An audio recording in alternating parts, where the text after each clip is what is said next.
This reflection is my attempt to help us make the painful experience, painful for so many of us, this lockdown experience, those who are infected and affected by the coronavirus. So I entitled this reflection, Adversity in the Season of COVID-19. Well, we are now 2 months into the lockdown, and I really believe that we have to reflect on this experience to make this experience meaningful and transformative. If we don't give ourselves a chance to sit down and reflect on this experience, it will not be transformative. Nothing will change in our lives for the better. So I think all of us are very much aware of this social distancing, this experience of isolation, illness and death, loss of income. They all weigh heavily on all of us. But again, as I've said so many times, the maturity of our faith is gauged by how we'll deal with this present adversity. You know, there is a beautiful psalm. It's Psalm 16, verse 7. And it says something like this: I will thank the Lord who counsels me. Even at night, He instructs my heart. It's a very interesting translation. Not all Bible translations have the same phrasing of that. What attracted me to this is, it says, at night, He instructs my heart. That's quite intriguing. What does it mean that our heart is instructed at night? It means learning the usefulness of our afflictions and adversities. God gives us the opportunity to learn something from our afflictions.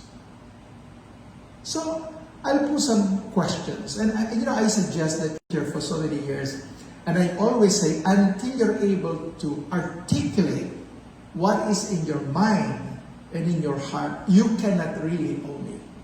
You cannot own the answers. You cannot say, they are my answers. So it's very important to articulate those things that are in your mind and in your heart. Here's the first one. After 2 months or so, what have you learned? What have I learned about myself, about yourself, about ourselves? What have you learned about life?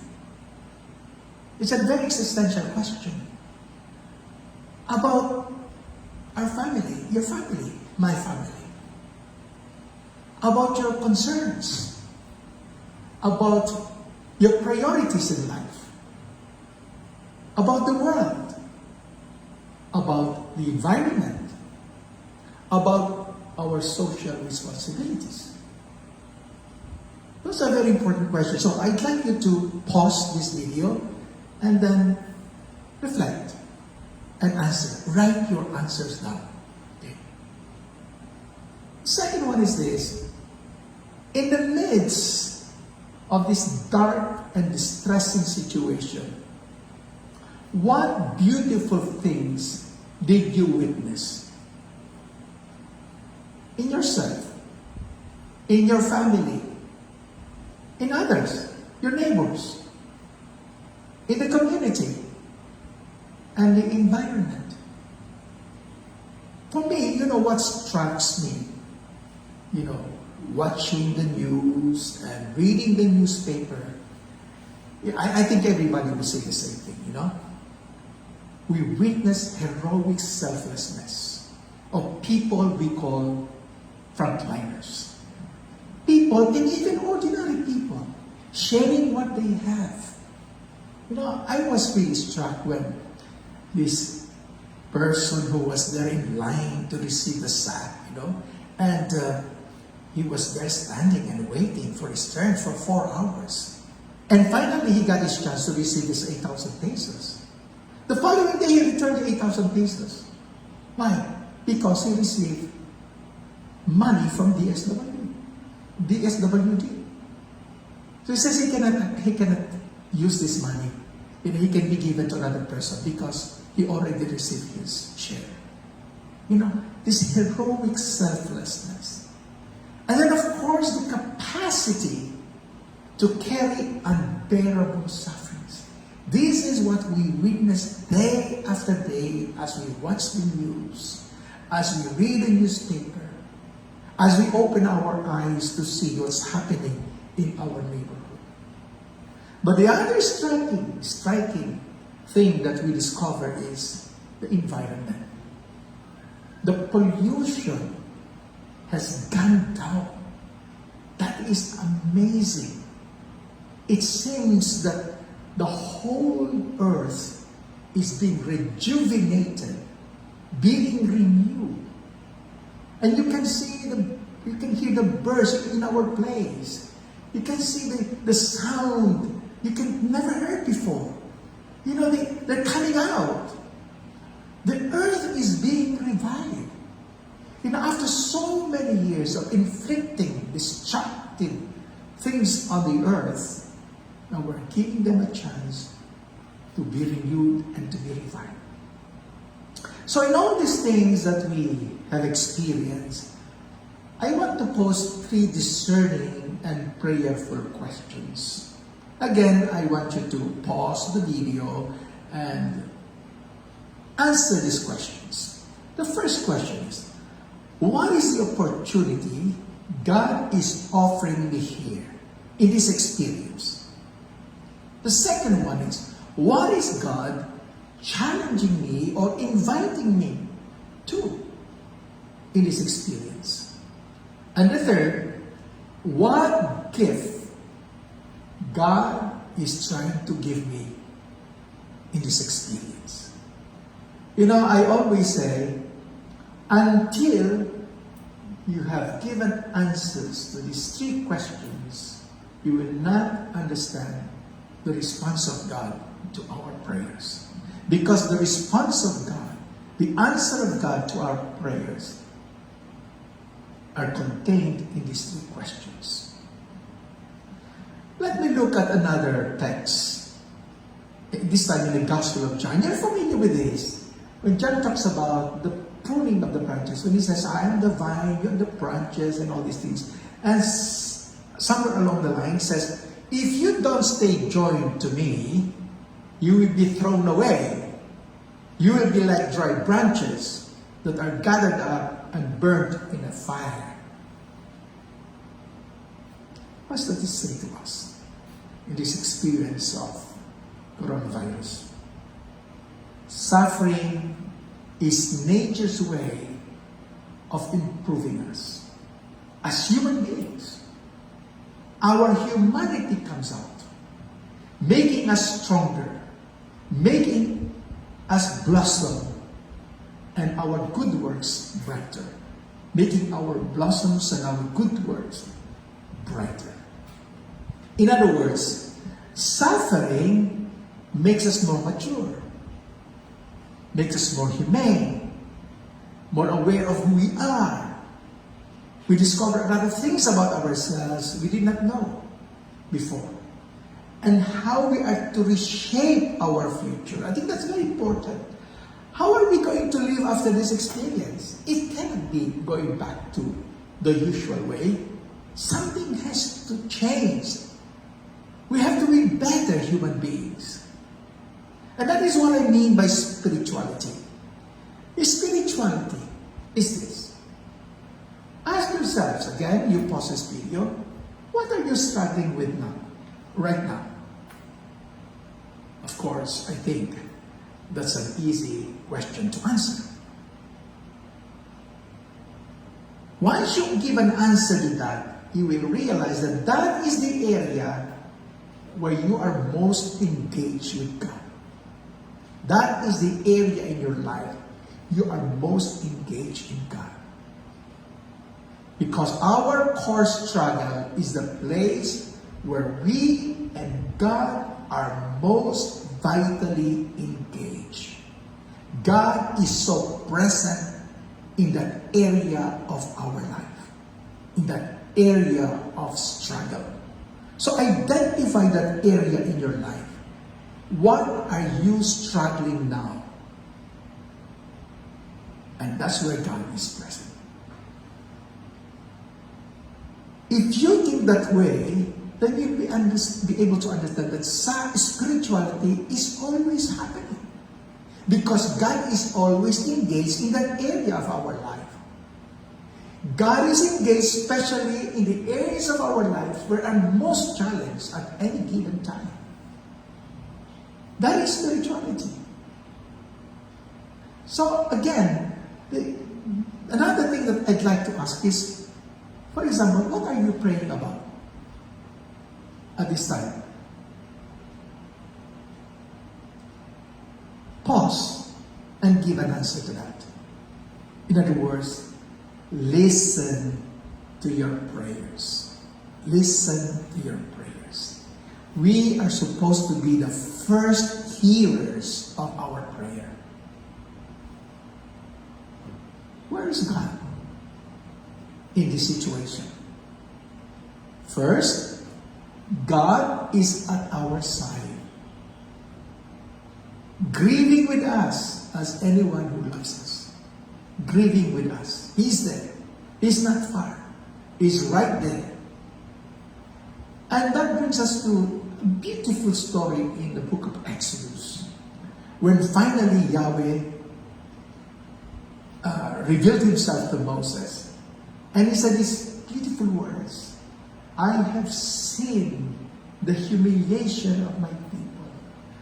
I hear their cry when they are cruelly treated. I know their suffering. Those are very important verbs. He sees, he hears, he knows. And that should be our conviction also. That what we are going through now, God has seen. God sees. God hears. God knows.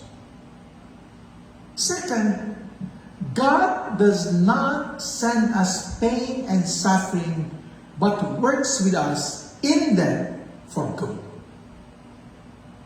Even in suffering, do not come from God.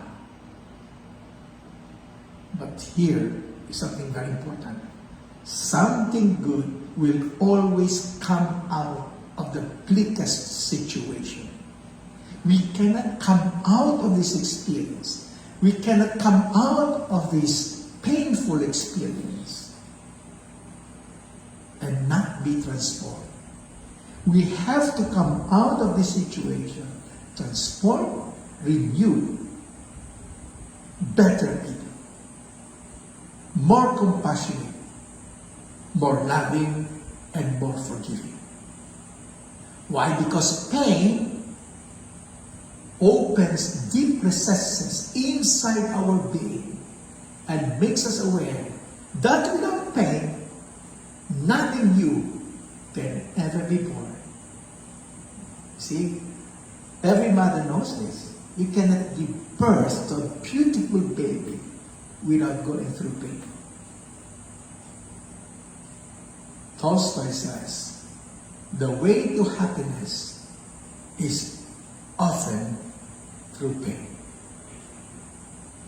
God, again, will bring forth all possible good from the evils we suffer. This is our hope. This is our conviction. This is what we believe. And we hold on to that. That is the basis of our hope. God has the last word.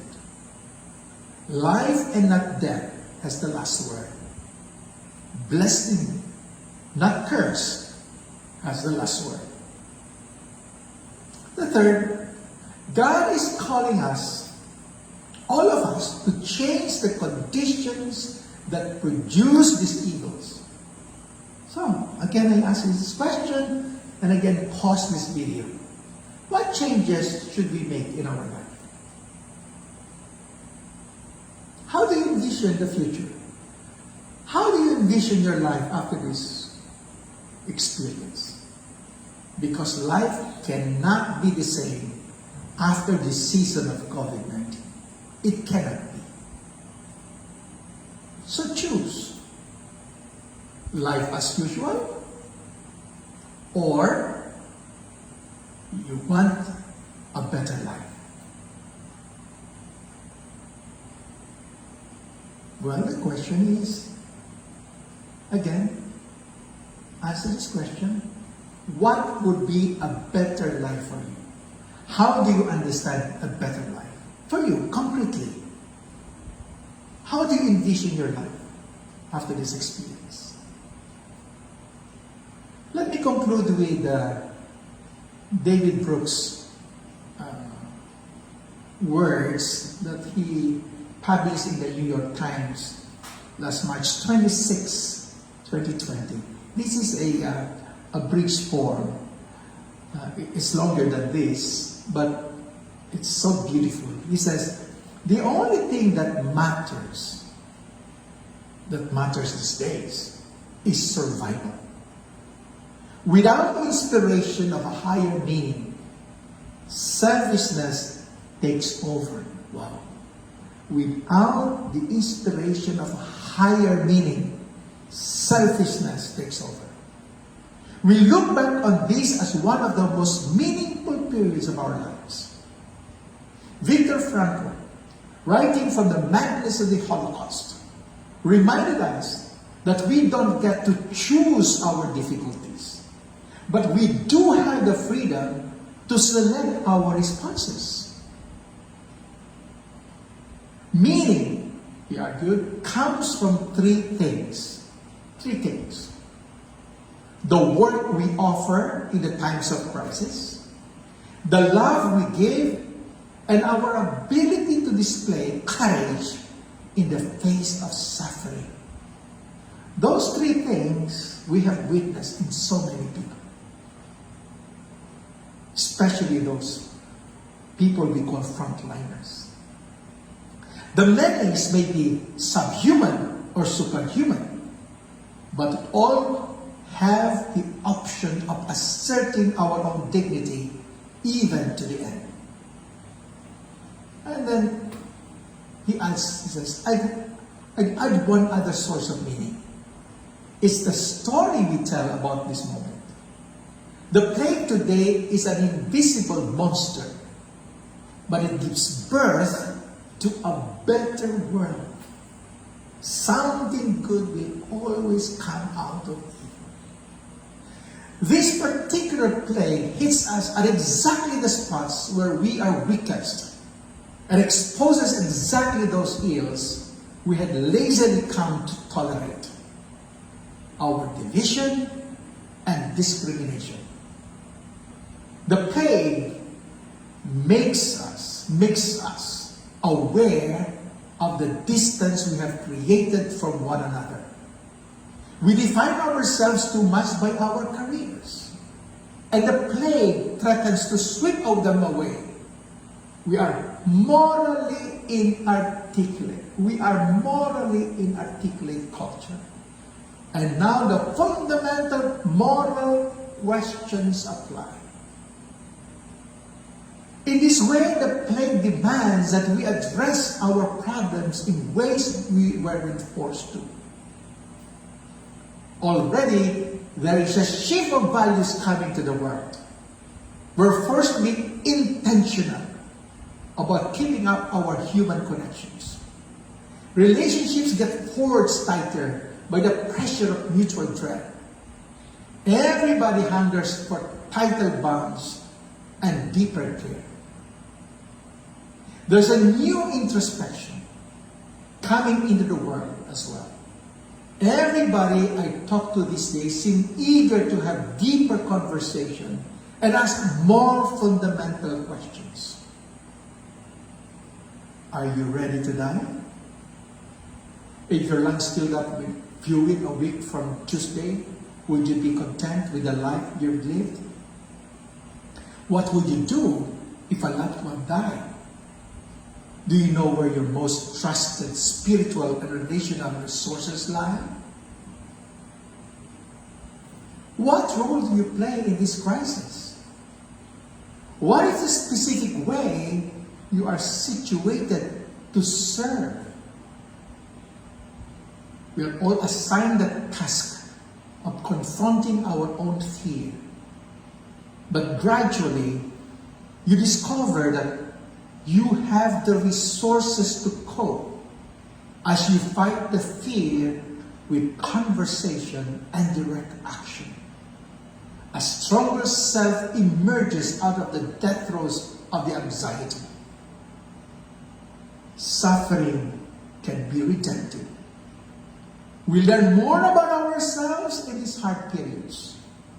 The political differences don't seem as acute as the garnish of the year. But the inequality in the world seems more obscene when the difference between rich and poor is life or death. So yes, this is a meaningful moment. And it is this very meaning that will inspire us and hold us together as things get worse. In situations like this, meaning is a vital medication for the soul. Do not allow this experience to pass without being transformed. Thank you.